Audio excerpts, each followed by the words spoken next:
Hi guys, how are you all. जय हिंद, वंदे मातरम। मैं आपका भाई गौरव चौधरी एक बार फिर इलेक्ट्रिकल इंजीनियरिंग यानी कि डीसी मशीन का लेक्चर लेकर उपस्थित हूं।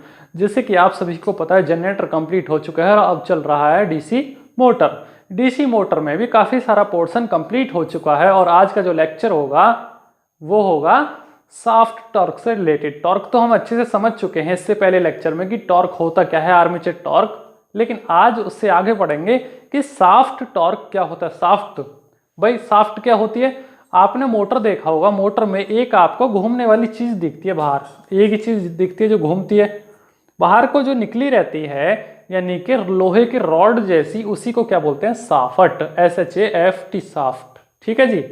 कोई कोई हिंदी में उसको धुरी भी बोल देता है। घूमने वाली चीज यानी शाफ्ट। ठीक है, तो उसी चीज को हम स्टडी करेंगे। तो सबसे पहले हमारा पॉइंट क्या है, शाफ्ट टॉर्क। तो उसका सिंबल क्या होता है शाफ्ट टॉर्क का, TSH। टी और स्मॉल लेटर में SH। कभी भी कंफ्यूज नहीं होना है आपको, शाफ्ट टॉर्क है। कभी इसको शंट टॉर्क समझें आप। तो आपको याद रखना है ये क्या है, शाफ्ट टॉर्क TSH। कभी भी इसमें कंफ्यूज नहीं होना है, कभी इसको आप शंट टॉर्क समझें। शंट SH में फॉर शंट भी होता है।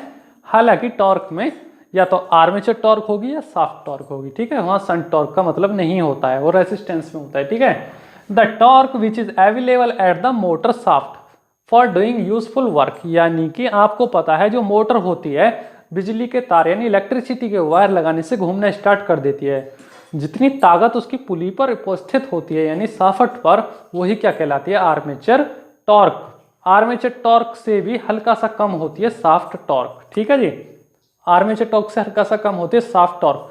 कैसे, मान लीजिए ये क्या है, शाफ्ट। शाफ्ट अब ये घूम रही है इस तरीके से, तो अंदर क्या हो रहा है, धक्का लग रहा है इलेक्ट्रिसिटी के द्वारा, यानी मैग्नेटिक फील्ड बन रहा है, वो उस पर क्या लगा रहा है, धक्का लगा रहा है। धक्का यानी घूमने के लिए उसको रोटेट कराने की कोशिश कर रहा है। लेकिन उसमें लगे हुए हैं बेरिंग। बेरिंग में भी तो कुछ टॉर्क का लॉस हो रहा होगा, यानी बेरिंग क्या होते हैं, उनमें फ्रिक्शन लॉस होता है। तो क्या होता है यहां से, आर्मेचर टॉर्क तो मोटर में कंप्लीटली पैदा होती है। अगर आर्मेचर टॉर्क में से शाफ्ट टॉर्क को घटा दिया जाए यानी ये वाली टॉर्क, तो बचती है लॉस्ट टॉर्क। तो कहने का मतलब यहां से ये हुआ, भाई आर्मेचर में आर्मेचर टॉर्क पैदा होगी मशीन के अंदर, उसमें से हल्का सा यानी कुछ परसेंट, 2 से 3% लॉस हो जाता है टॉर्क का बेरिंग के कारण यानी फ्रिक्शन लॉसेस के कारण। उसी को बोलते हैं हम लॉस्ट टॉर्क। और लॉस्ट टॉर्क को अगर आर्मेचर टॉर्क में से घटा दिया जाए तो बाकी क्या बचता है हमारा, बाकी बचता है शाफ्ट टॉर्क। फिर से एक बार समझिए, अगर 100% टॉर्क किसी मोटर के अंदर पैदा हो रही है 100%, तो क्या कहलाएगी, आर्मेचर टॉर्क। अब मान लीजिए 5% टॉर्क का लॉस हो रहा है, तो 5% क्या कहलाएगा, TL यानी कि लॉस्ट टॉर्क। लॉस्ट टॉर्क यानी लॉस्ट मतलब हानि हो रही है टॉर्क की। बची हुई 95% टॉर्क क्या कहलाएगी, TSH। हालांकि कुछ अलग नहीं है एक ही चीज है, तीनों टॉर्क ही, लेकिन नाम बदल गए लॉस के कारण। पैदा होती है आर्मेचर टॉर्क, हल्का सा लॉस हो जाता है 5% का, बचती है शंट टॉर्क। ठीक है, कुछ भी अलग नहीं है, टॉर्क तो टॉर्क ही है। ठीक, क्यों भाई लॉस क्यों होता है, क्योंकि आपने पढ़ा है आयरन और फ्रिक्शन लॉसेस होते हैं किसी भी डीसी मोटर या जनरेटर के अंदर, कॉपर लॉसेस भी होते हैं, उस कारण कुछ टॉर्क का लॉस हो जाता है। तो यहां से आपका ये शाफ्ट टॉर्क वाला फंडा बिल्कुल क्लियर हो चुका है। ठीक है, आपसे कोई बोलेगा लॉस्ट टॉर्क क्या होती है, भैया लॉस्ट टॉर्क वो होती है जिस टॉर्क की हानि हो जाती है मोटर के अंदर, लॉस हो जाता है। कौन से लॉसेस के कारण, आयरन और फ्रिक्शन लॉसेस के कारण। ठीक है, तो यहां से टॉर्क का फंडा तो क्लियर होता है। अब नेक्स्ट पॉइंट चलता है आपका। ठीक,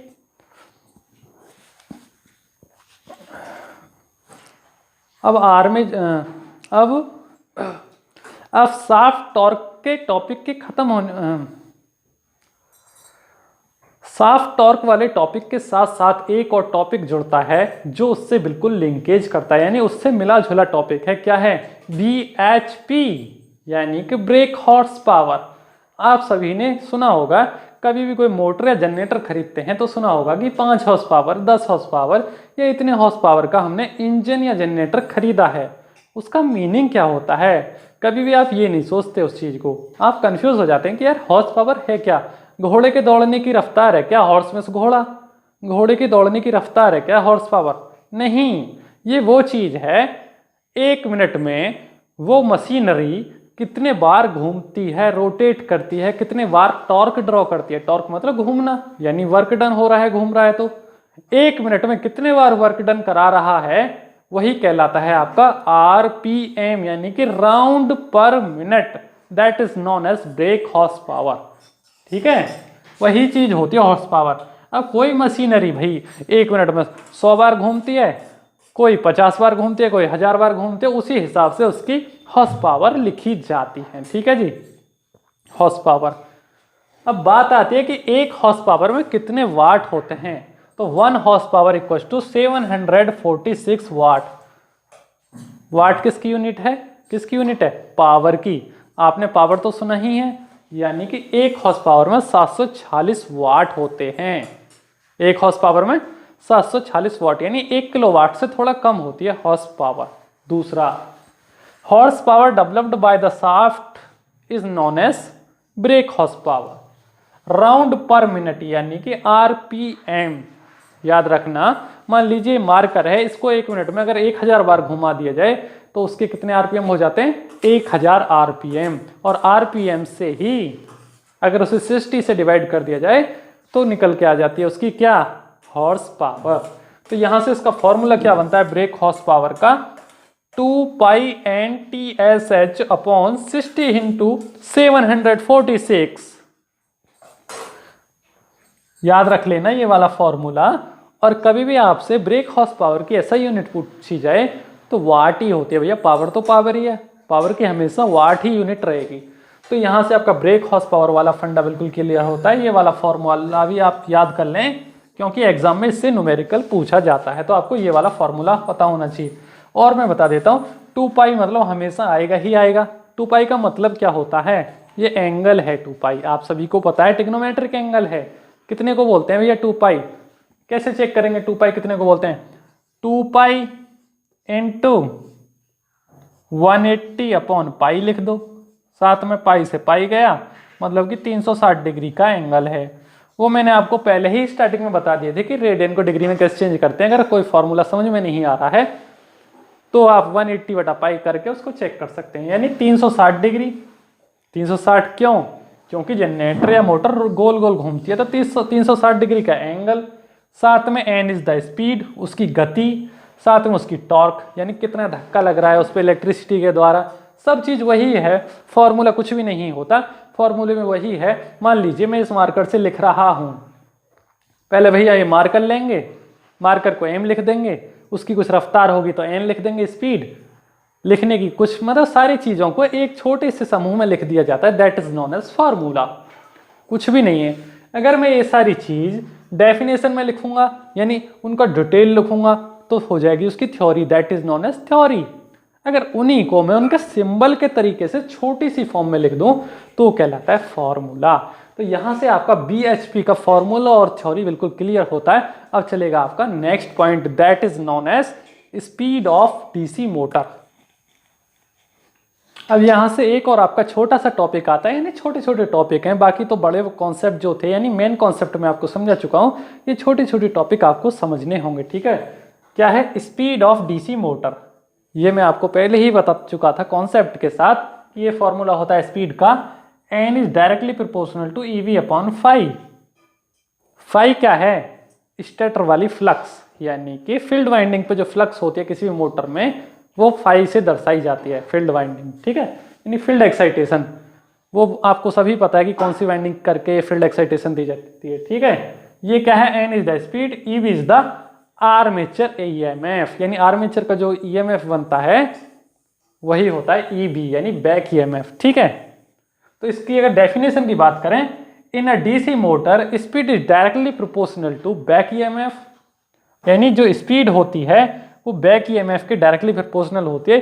किसी भी मोटर का अगर बैक EMF हाई रहेगा तो ऑब्वियसली उसकी स्पीड तेज रहेगी, वो मैं आपको पहले ही क्लियर कर चुका हूँ, ये तो मैं सिर्फ आपको एक बता रहा हूँ, यानी आपको याद रहे। ठीक है, and inversely proportional to flux per pole, यानी इस फॉर्मूले के मुताबिक, ये फॉर्मूला आपको हमेशा याद रखना है कि फ्लक्स पर पोल आर्मेचर टॉर्क वाला फंडा याद रखना, लास्ट लेक्चर में जो समझाया था कि लोड की डिमांड बढ़ेगी तो बैक ईएमएफ घटेगा, बैक ईएमएफ घटेगा तो सीधी सी बात है स्पीड घटेगी, और जैसे ही लोड कम होगा तो बैक ईएमएफ बढ़ेगा और स्पीड बढ़ जाएगी किसी भी मोटर की। ठीक है, तो ये पॉइंट भी आप यहाँ से लिख लें। अब मेरा पॉइंट यहाँ से इस पॉइंट को समझाना नहीं था, इसके साथ साथ ही आपको समझाना होगा मुझे क्या, वोल्टेज रेगुलेशन और स्पीड रेगुलेशन वाला फंडा, कि नो लोड पे जो होती है किसी भी मोटर की या जनरेटर की स्पीड तेज रहती है। मान लीजिए मार्कर है, इस पे 1 किलो का ईंट लटका दी जाए तो मैं तेजी से नहीं घुमा पाऊंगा, बिना लोड के है तो मैं तेजी से घुमा पाऊंगा। तो भाई नो लोड से या लोड पे क्या स्पीड में चेंज आता है, वही होता है आपका स्पीड रेगुलेशन। तो उसी पॉइंट को हम समझने वाले हैं इसके बाद। ठीक है,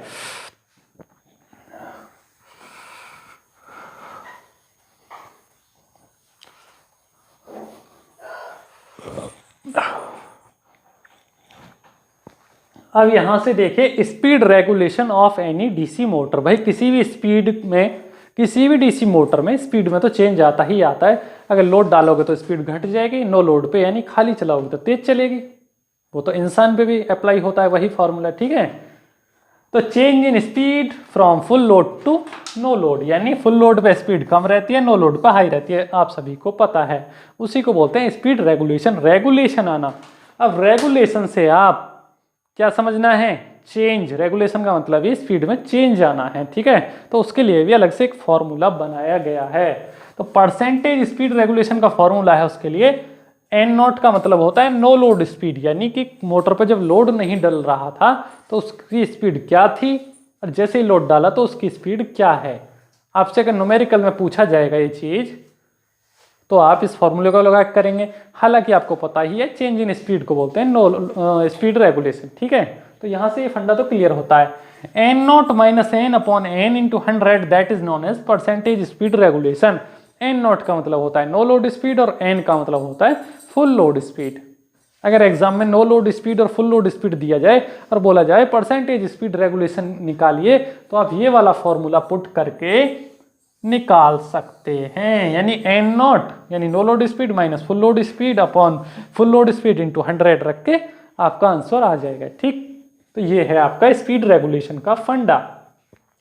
अब भाई किसी भी मोटर में स्पीड रेगुलेशन जितना कम होगा ना उतनी अच्छी मानी जाती है, इसीलिए हम शंट मोटर को बेस्ट मोटर मान के चलते हैं, क्योंकि उसकी स्पीड नो लोड पे भी उतनी ही रहती है और फुल लोड पे भी उतनी रहती है, उसकी स्पीड में कोई चेंज नहीं आता है। इसीलिए शंट मोटर को अच्छी मोटर यानी कांस्टेंट स्पीड मोटर की श्रेणी में रखा जाता है। जबकि अगर सीरीज मोटर की बात करें तो नो लोड पर स्पीड बहुत तेज होती है और फुल लोड पर स्पीड उसकी कम होती है, तो उसका स्पीड रेगुलेशन वाला हाई होता है, यानी उसकी स्पीड रेगुलेशन अच्छी नहीं होती, इसीलिए बोला जाता है उसको पुअर स्पीड रेगुलेशन मोटर। यानी उसमें स्पीड रेगुलेशन का फंडा बहुत ज्यादा है सीरीज मोटर में। यानी स्पीड रेगुलेशन है क्या, कभी तेज हो रही है, कभी मंदी हो रही है, कभी तेज हो रही है, कभी मंदी हो रही है, यानी यही है स्पीड रेगुलेशन। सीरीज मोटर में बहुत ज्यादा होता है स्पीड रेगुलेशन और शंट मोटर में कम होता है। ठीक है, अगर कंपाउंड मोटर की बात की जाए तो उसका सीरीज और शंट के बीच में आता है। ठीक है, ना कम ना ज्यादा। ठीक, नेक्स्ट पॉइंट है आपका इफिशिएंसी। तो इफिशिएंसी कुछ भी नहीं है, एक एवरेज है। यहां से लिख लो आप, इफिशिएंसी का मतलब ही एवरेज है। एवरेज यानी आउटपुट, इनपुट कितना दिया, अगर आउटपुट से input, output upon input, output को इनपुट से डिवाइड मार दो, 100 की मल्टीप्लाई कर दो तो इफिशिएंसी निकल के आ जाएगी। क्या है, अगर 1 किलोमीटर, एक बाइक 1 लीटर पेट्रोल में 40 किलोमीटर जाती है तो निकाल दो उसका एवरेज क्या आ रहा है, वही है इफिशिएंसी। यानी output upon input into 100 that is known as efficiency. Efficiency कुछ भी नहीं है, किसी भी मोटर की इफिशिएंसी 80% से ज़्यादा होनी चाहिए, 80% से कम नहीं होनी चाहिए। किसी भी मोटर या जनरेटर, किसी भी मशीनरी की इफिशिएंसी हाई होनी चाहिए। इफिशिएंसी का मतलब है जितना इलेक्ट्रिसिटी दे रहे हैं उसमें से बहुत कम लॉस होके हमें जितना दे रहे हैं भाई उतना आउटपुट भी तो दे, उतना कार्य करे। ऐसा तो नहीं है हमने उसको जितनी इलेक्ट्रिसिटी उसमें से 50% तो उसमें लॉसेस में ही निकाल दी, कार्य बहुत कम कर रही है तो उसकी इफिशिएंसी कम होगी। इफिशिएंसी मतलब एवरेज। तो किसी भी मोटर को जब भी आप खरीदने जाओ तो उसकी नेम प्लेट पे देखना स्पेसिफिकेशन प्लेट लगी हुई होती है, उस पर लिखा होगा एफिशिएंसी 80%, 75%, इस तरीके से लिखा हुआ होता है। तो किसी भी मोटर की एफिशिएंसी ग्रेटर देन 80% या इक्वल टू 80% रहनी चाहिए। ठीक है जी। कभी भी कोई भी मोटर या जनरेटर 80% से नीचे वाली इफिशियंसी का नहीं लेना चाहिए आपको। ठीक है, तो यहाँ से आपके सारे पॉइंट क्लियर हुए। शाफ्ट टॉर्क क्या होती है, लॉस टॉर्क क्या होती है, बीएचपी यानी ब्रेक हॉर्स पावर क्या होती है, और आपकी इफिशियंसी क्या होती है, स्पीड रेगुलेशन क्या होती है। यानी ये छोटे छोटे पॉइंट आपको पता होना चाहिए, क्योंकि ये सभी पॉइंट अभी तो आपको ईजी लग रहे होंगे, लेकिन जब मैं कैरेक्टरिस्टिक्स पढ़ाऊंगा तो ये सारे पॉइंट वहाँ जुड़ के आ जाएंगे। तो कैरेक्टरिस्टिक्स में इनका मेन रोल है, यहीं से क्वेश्चन पूछा जाता है एग्जाम में। कंस्ट्रक्शन से कोई क्वेश्चन नहीं पूछा जाएगा आपसे, इन चीज़ों से, छोटी छोटी चीज़ों से क्वेश्चन पूछ लिया जाएगा। कौन सी मोटर की इफिशियंसी अच्छी होती है, बता दो कौन सी मोटर की इफिशियंसी अच्छी होती है। तो आप सभी को पता है shunt motor is the best efficiency motor, और उसकी स्पीड रेगुलेशन भी कम होता है, यानी गुड स्पीड रेगुलेशन होता है। अगर पुअर स्पीड रेगुलेशन वाली मोटर पूछी जाए तो सीरीज मोटर है, उसकी इफिशियंसी भी अच्छी नहीं होती है। ठीक है, तो इस तरीके से क्वेश्चन आपको एग्जाम में पूछे जाएंगे। और मैं आपको जो मुंह जबानी बता देता हूँ, लिखवाता नहीं हूँ, उन पॉइंटों को बड़ी ध्यानपूर्वक लिख लें अपने नोट करके। ठीक है, क्योंकि वो पॉइंट्स भी बहुत इंपॉर्टेंट है, वहाँ से एग्जाम में क्वेश्चन पूछा जा सकता है। मैं आपको इसलिए बता रहा हूँ क्योंकि मैंने बहुत सारे क्वेश्चन सीरीज लगाई हैं, यानी एग्जाम के पॉइंट ऑफ व्यू से, एसएससी जे के पॉइंट ऑफ व्यू से, तो इसलिए मुझे सारे क्वेश्चंस लगभग याद ही हैं। 50 यानी 5 से 10,000 क्वेश्चंस मैं लगा चुका हूं अब तक। ठीक है, तो इसलिए मैं आपको बताता रहता हूं साथ साथ, पढ़ाने के साथ साथ। यानी यहाँ तो मैं यहाँ जो लिखवाता हूँ, ये तो मैं सिर्फ कॉन्सेप्ट क्लियर कराता हूँ आपका। ठीक है, क्वेश्चंस थोड़े और बता देता हूं मुझे बनी। ठीक है, तो यहां से इसको नोट डाउन करें और फिर आगे बढ़ते हैं कुछ पॉइंट्स की तरफ। अब यहां से देखिए, power stages in DC motor. Power stages in DC motor, आप बोलेंगे सर पावर स्टेज का इस तरीके का ग्राफ तो आपने पहले भी, यानी इस तरीके की फिगर पहले भी समझा चुके थे। जब आपने मोटर स्टार्ट कराया था तो सबसे पहले पावर फ्लो चार्ट को ही समझाया था। हाँ बिल्कुल समझाया था, लेकिन वहां मैंने उसके साथ साथ लॉसेस को कंपेयर नहीं कराया था। उन्हीं लॉसेस को समझाने के लिए फिर से एक बार फ्लो चार्ट लेकर आपके सामने आया हूं। ठीक है, फ्लो चार्ट से आप समझेंगे कि आपको बिल्कुल समझ में आ जाएगी कि मोटर किस सिचुएशन में कैसे लॉस कर सकती है और कब कौन से लॉस नहीं कर सकती है। आपने 2 पॉइंट पढ़े थे जनरेटर के अंदर, कांस्टेंट और वेरिएबल लॉसेस के, तो अब आपको बिल्कुल क्लियर हो जाएंगे। ठीक है भाई, किसी भी मोटर में सबसे पहले हम क्या करते हैं, इलेक्ट्रिकल वायर लगाते हैं और उनकी सहायता से इनपुट देते हैं। इनपुट मान लीजिए या तो 230 वोल्टेज दोगे या 440 वोल्टेज दोगे, ये कहलाता है इनपुट। ठीक है, अब मोटर पे आपने इनपुट दे दिया। इनपुट देने के बाद उसमें हल्का सा हिलना डुलना स्टार्ट होता है। हिलने डुलने को ही क्या बोलते हैं, मैकेनिकल पावर डेवलप्ड, यानी मैकेनिकल पार्ट काम करने स्टार्ट कर देते हैं। That is known as mechanical power developed, और उसको रखा जाता है स्टेज बी के अंदर। यानी पहली प्रोसेस, यानी ए प्रोसेस कहती है कि सबसे पहले इलेक्ट्रिकल इनपुट दो, process A. Process number B that is known as mechanical power developed. B में, यानी बी सिचुएशन में ऐसी स्थिति होती है कि मैकेनिकल पावर डेवलप्ड हो जाती है। तीसरे सिचुएशन जो आती है मोटर के अंदर, उसमें क्या होता है, मोटर कार्य करना स्टार्ट कर देती है, यानी लोड लेना स्टार्ट कर देती है। मान लीजिए मोटर पे आप बेल्ट लगा रहे हो, जो भी लगा रहे हो, तो तीसरी श्रेणी के अंदर उस चीज को रखा। ठीक है, लेकिन इन तीनों श्रेणियों के बीच में कौन कौन से लॉसेस होते हैं, उन्हीं को हम अब कंपेयर करके समझेंगे। स्टेज ए और बी के बीच, यानी इनपुट और मैकेनिकल पावर डेवलप्ड के बीच में जो लॉस होता है उसको बोलते हैं कॉपर लॉस। यानी जब तक मोटर नो लोड पे होती है उसमें आयरन और फ्रिक्शन लॉस नहीं होते हैं। समझे बात भाई, मोटर जब कार्य करेगी तभी तो लॉस होंगे ना, आयरन और फ्रिक्शन लॉसेस। बेरिंग जब घूमेंगे तब लॉस होंगे ना उसमें, और फ्रिक्शन लॉसेस भी तभी होंगे और आयरन लॉसेस भी तभी होंगे। जब तक मोटर नो लोड पे है उसमें फ्रिक्शन और आयरन लॉसेस नहीं होते हैं। ठीक है, कॉपर लॉसेस होते ही होते हैं मोटर में। ठीक है, कॉपर लॉसेस होते हैं, चाहे वो नो लोड पे हो चाहे फुल लोड पे हो। तो आपसे कभी भी पूछा जाए मोटर में स्टेज ए और स्टेज बी के बीच में कौन से लॉस होते हैं, that is known as copper losses. या आपसे पूछा जाए इनपुट और मैकेनिकल पावर डेवलप्ड के बीच में जो लॉस होते हैं वो कौन से लॉस होते हैं, कॉपर लॉस। तो इसीलिए इनको किस श्रेणी में रखा गया है मोटर के अंदर, कांस्टेंट लॉसेस की श्रेणी में रखा गया है। भैया ये तो कांस्टेंट लॉस होनी ही होनी है, चाहे मोटर नो लोड पे हो चाहे फुल लोड पे हो, ठीक है। अब आती है स्टेज बी और सी के बीच की बात, यानी बी और सी के बीच में कौन से लॉस होंगे। भाई जब मोटर ने कार्य करना स्टार्ट कर दिया तो वहां दो लॉसेस और जुड़ जाएंगे, that is known as friction और आयरन लॉसेस। फ्रिक्शन और आयरन लॉसेस, ठीक है, दो लॉसेस और जुड़ जाते हैं। तो हमेशा फ्रिक्शन और आयरन लॉसेस जो होंगे किसी भी मोटर पे वो लोड पर होते हैं। ये वाले लॉसेस जो होते हैं ये नो लोड पर होते हैं, नो लोड पर, ये फुल लोड पर, फुल लोड पर, और ये भी फुल लोड पर होते हैं, फुल लोड पर। यानी कि ये वाले लॉसेस जो होते हैं आपके कॉपर लॉसेस नो लोड और फुल लोड दोनों पे होते हैं, और ये जबकि ये वाले जो लॉसेस होते हैं फुल लोड पर होते हैं। तो कभी भी आपसे पूछा जाए कि फ्रिक्शन और आयरन लॉसेस जो होते हैं मोटर के अंदर वो कब होते हैं, वो होते हैं भैया आपके स्टेज बी और सी के बीच में, यानी मैकेनिकल पावर डेवलप्ड और मैकेनिकल पावर आउटपुट के बीच में। अब किसी ने मशीन को अच्छे से पढ़ा होगा और प्रैक्टिकली भी देखा होगा, आजकल तो सभी के घरों पे मोटर रहती ही रहती है, तो समझ में आ चुका होगा उसको, यानी समझने का है। अगर किसी को अच्छी नॉलेज है मशीन की, अच्छे से स्टडी कर रहा है, उसी को समझ में आएगा ये चार्ट। क्योंकि भाई ऐसा तो है नहीं रट्टा मार के समझा जा सके, भाई किसी को प्रैक्टिकली अगर अच्छी नॉलेज होती है उसी को समझ में आते हैं ऐसे पॉइंट, ठीक।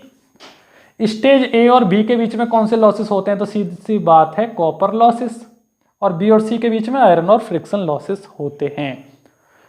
इन लॉसेस की श्रेणी यानी कांस्टेंट लॉसेस कौन से होते हैं, वेरिएबल लॉसेस कौन से होते हैं, वो मैं जनरेटर में अच्छे से आपको अलग से लेक्चर समझा चुका हूं, उस लेक्चर को भी ध्यानपूर्वक देख लें, ठीक है। ये तो हुई मोटर की बात। अच्छा सर जनरेटर में क्या होता है, जनरेटर में इसकी सही उल्टी प्रोसेस होती है, मतलब इधर से इलेक्ट्रिसिटी दे रहे हैं मोटर में, इधर से मतलब मोटर के लिए इधर से प्रोसेस है, तो जनरेटर के लिए उधर से स्टार्ट हो जाओ उल्टा, उसमें इधर से स्टार्टिंग होती है, यानी यहाँ मैकेनिकली घुमाया जाता है, फिर मैकेनिकल पावर डेवलप्ड होती है, उसके बाद यहाँ आउटपुट मिलता है। यहाँ उल्टा इलेक्ट्रिसिटी देना है जनरेटर में लेते हैं, उल्टा हो जाता है, समझे बात। उसमें कॉपर लॉसेस बाद में होते हैं, बस दोनों में थोड़ा सा ही बदलाव है जनरेटर और मोटर में, इसलिए दोनों चीज़ों को मैंने कंपेयर करके दिखा दिया। अब आगे बढ़ते हैं एप्लीकेशंस की तरफ की, कौन सी मोटर कहाँ कहाँ यूज़ होती है, कि सीरीज मोटर का यूज़ कहाँ है और शंट मोटर का यूज़ कहाँ है। छोटे छोटे पॉइंट्स हैं, ध्यानपूर्वक देखते चलें, आपके पॉइंट्स बिल्कुल क्लियर होते चले जाएंगे और नोट भी करते चलें साथ साथ, ठीक है।